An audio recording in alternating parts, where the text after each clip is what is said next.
अभी अभी इस्तीफे का सूचना है, क्या कुछ कहना चाहेंगे? अब अगली बारी नितिन गडकरी की है। ऐसा क्यों? पेट्रोल, वो तो बहुत बड़े बड़े दावे करते हैं।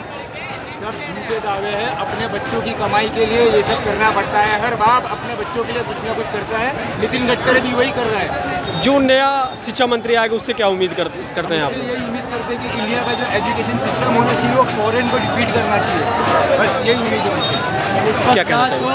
और जो पेपर लीक हो जाते हैं आने वाले वक्त में वो कभी पेपर लीक ना हो। ज़रूरी नहीं कि सिर्फ नीट, कोई भी पेपर हो वो कभी लीक ना हो, क्योंकि बच्चे बहुत मेहनत करते हैं, 3-3, 4-4 साल उसके पीछे लगे रहते हैं और आखिरी में जब होता है वो पेपर लीक हो जाता है तो बच्चे निराश हो जाते हैं और कई तो बेचारे सुसाइड कर लेते हैं। तो हमारी यही डिमांड रहेगी और यही मांग रहेगी आने वाले नए शिक्षा मंत्री से कि वो हमारे हित में काम करे और इस पेपर लीक को होने ही ना दे, क्योंकि जब ये होगा ही नहीं तो बच्चे भी संतुष्ट रहेंगे और उन्होंने की जो मेहनत है वो हमेशा उनके लिए दुआ निकलेगी दिल से कि जो उन्होंने काम किया हम सब के लिए।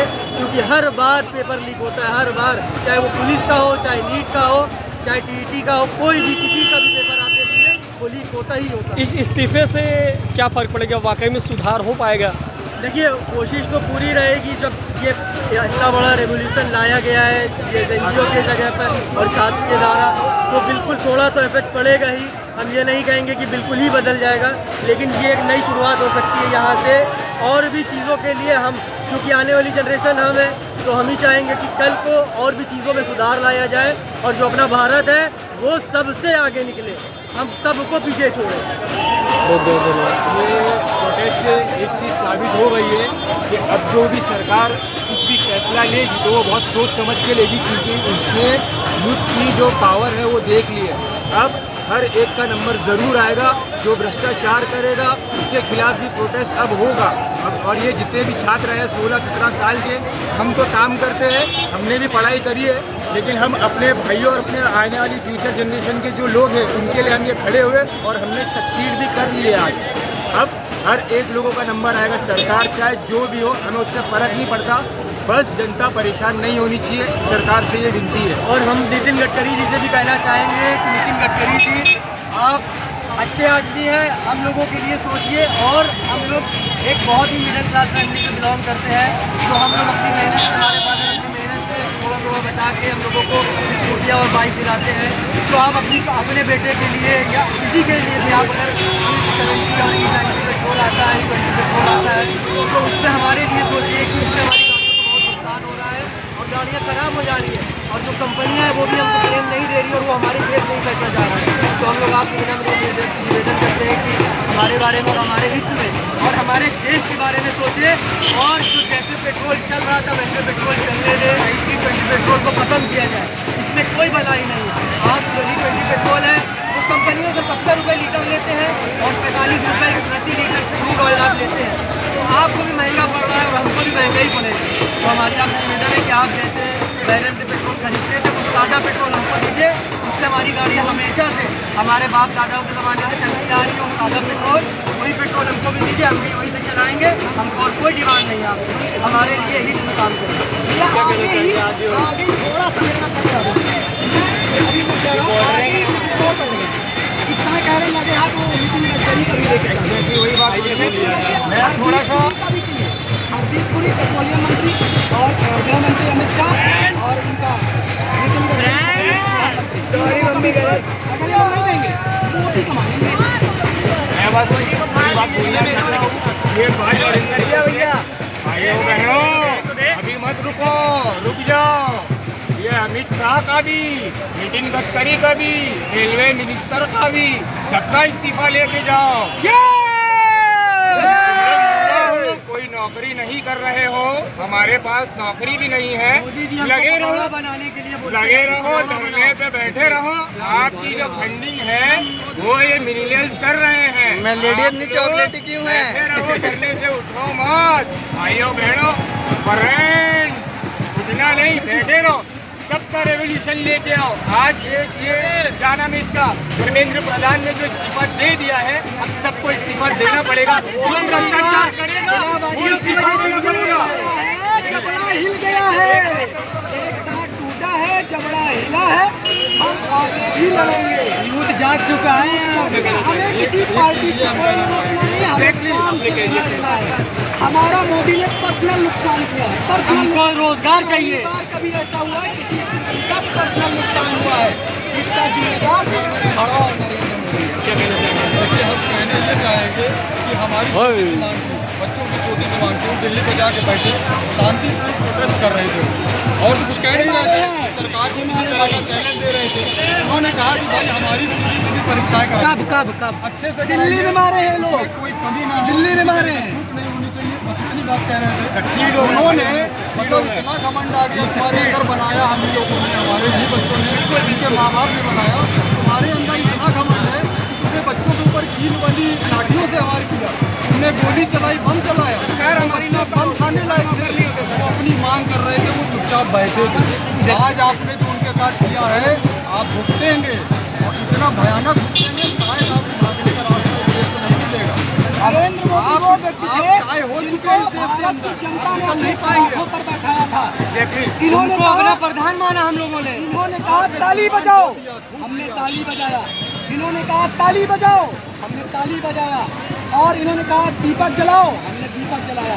इससे ज़्यादा हम लोग इन पर विश्वास नहीं कर, किसी पर कोई नहीं कर सकता। हमने इनको इतना विश्वास दिया था, लेकिन इन्होंने क्या किया, हम लोगों के विश्वास के साथ भी हमारे साथ खेले, विश्वासघात किया हमारे साथ। विश्वासघात किया, ये पूरी सरकार ने किया है। और इनका 2027 में बता देंगे ये क्या है। हमारे लोगों का सिर्फ यही मांग है कि हम सब छात्र हैं, इलाहाबाद यूनिवर्सिटी के छात्र हैं, हम सबको रोजगार चाहिए। हम बीकॉम पास है, एमकॉम कर रहे हैं, उसके बाद हमारे बहुत से भाई हैं। अब उसके बाद हमको रोजगार नहीं मिल रहा, हमसे कहा जाता है तो कि आप पकौड़ा बनाइए, हमसे कहा जाता है आप चाय बेचिए। क्या मेरे बाप हमको इसीलिए पढ़ा रहे कि हम पकौड़ा बेचे, चाय बेचे, अपने बच्चों को ये फॉरेन में भेजते हैं पढ़ने के लिए, ऑक्सफोर्ड यूनिवर्सिटी में, बड़े से बड़े यूनिवर्सिटी भेजते हैं और हम सबको कटने मरने के लिए भेज देते हैं। पुलिस हमारे ऊपर मुसल्लत कर देते हैं, लाठी मारते हैं, कील वाली लाठी मारते हैं। अभी हमारे एक भाई खड़ा था, बेटी बचाओ बेटी पढ़ाओ, लाठी न चलाओ। और आप देख लीजिए यहाँ कौन हिंदू कौन मुस्लिम है, कोई हिंदू मुसलमान तो मेरे भाई है,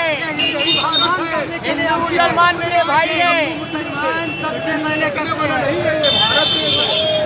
मुसलमान मेरे भाई है, अचानक कभी मांग रहे हैं, हम तो मेरे भाई है, इससे कोई भेद नहीं भाव नहीं है। ये जो हिंदू मुसलमान पे आते हैं, इससे बड़ा चूतिया कोई नहीं है। मोदी साला भड़ुआ है, इंदिरा है, भड़ुआ है। कहना चाहूँगा नरेंद्र हो जा सरेंडर, अब तेरी बारी आएगी। अब मेरा नाम है जॉन मोहम्मद लक्ष्मण सिंह।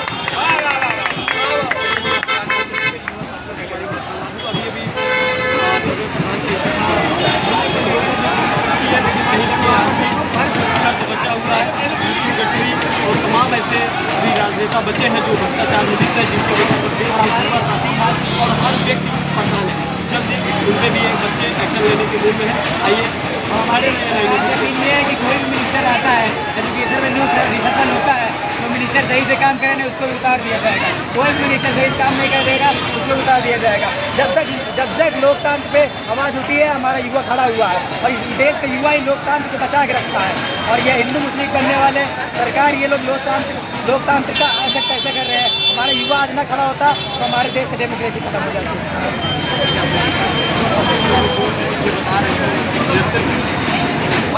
से जो देश की एक गौरव माने जाते हैं उन्हें क्या कहना चाहेगा? अभी भी तो बड़ी खबर निकल रही है, दे दिया धर्मेंद्र प्रधान ने। आगे क्या आप आगे हम लोग चाहते हैं यूपी के भर्ती 6-7 साल से नहीं आई है, अब आ रही है तो मात्र 11,000 पद आ रहे हैं, जो कि ऊँट के मुँह में जीरे के बराबर है। हम लोग को 50 अरब वैकेंसी चाहिए, बाकी हमारे साथी हैं तो किराया दे दीजिए। 6-7 साल से आए नहीं हैं, निकाल के तैयारी कर रहे हैं।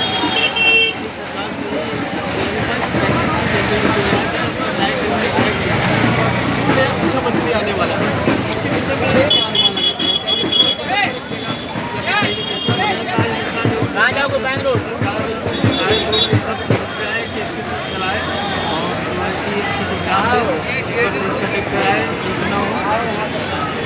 मैं तत्कालीन सरकार उत्तर प्रदेश के यशस्वी मुख्यमंत्री योगी आदित्यनाथ जी से कहने चाहता हूँ कि बच्चों की ये जो मांग है प्राथमिक शिक्षा वाकई में बहुत दिनों से ढीले पड़ा है, इस पर भी विचार करना जल्द से बड़ी संख्या में वैकेंसी निकालें ताकि युवा साथी जो सीटेट पास करके बैठे हैं उनको भी स्थान मिल सके, वो भी रोजगार और जो भी भर्ती आती है उसमें पारदर्शिता लाई जाए।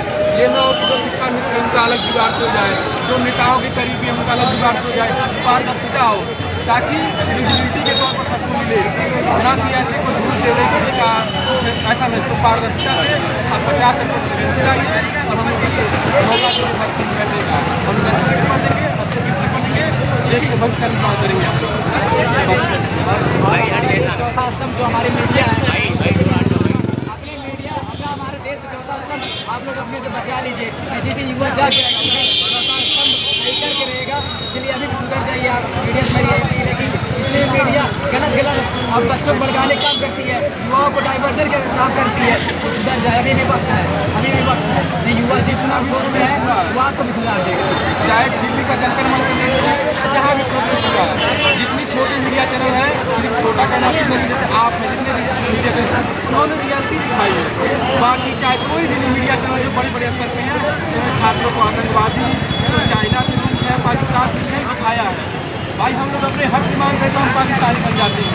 और ये लोग क्या कर रहे हैं, थैंक यू आप लोग का लेवल से दिखाया है, इसलिए आप लोग की रिस्पेक्ट बढ़ गई है। अब आजकल कोई मीडिया चैनल नहीं देख रहा है, सब लोग ये लोकल न्यूज़ चैनल होते हैं। बहुत बहुत धन्यवाद युवा साथी। मैं अपने यूट्यूब की दुनिया और सोशल मीडिया हैंडल करने वाले सभी यूट्यूबरों की तरफ से सभी छात्रों का लाख धन्यवाद देता हूँ कि आप लोगों ने अपार विश्वास जताया है। ऐसे छोटे जैसा कि भाई साहब ने कहना तो उचित नहीं होता, लेकिन कहीं ना कहीं हम आपने ही ये दायरा बना दिया कि आज तक और एबीपी न्यूज़ जैसे बड़े चैनल, लेकिन ऐसा हमारे कहीं भी सही नहीं।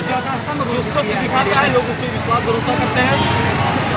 बारिश धूप छाँव से निकल कर हमारे छोटे छोटे कार्यकर्ता बंधु और मीडिया बंधु आपको खबरें दिखा रहे हैं और सारे आज आपको भरोसा करते हैं। लाख लाख धन्यवाद सारे इंस्टीट्यूट को, ताकि आप लोगों ने आपको हमने मीडिया को चौथा स्तंभ घोषित किया तो धरातल को बचाए रखा गया। आप जैसे मीडिया सैल्यूट करते हैं कि धरातल से खबरें दिखा रहे हैं और लोगों को सही का सही और गलत को गलत बचाए रखते हैं। जो हमारा चौथा स्तंभ है, तो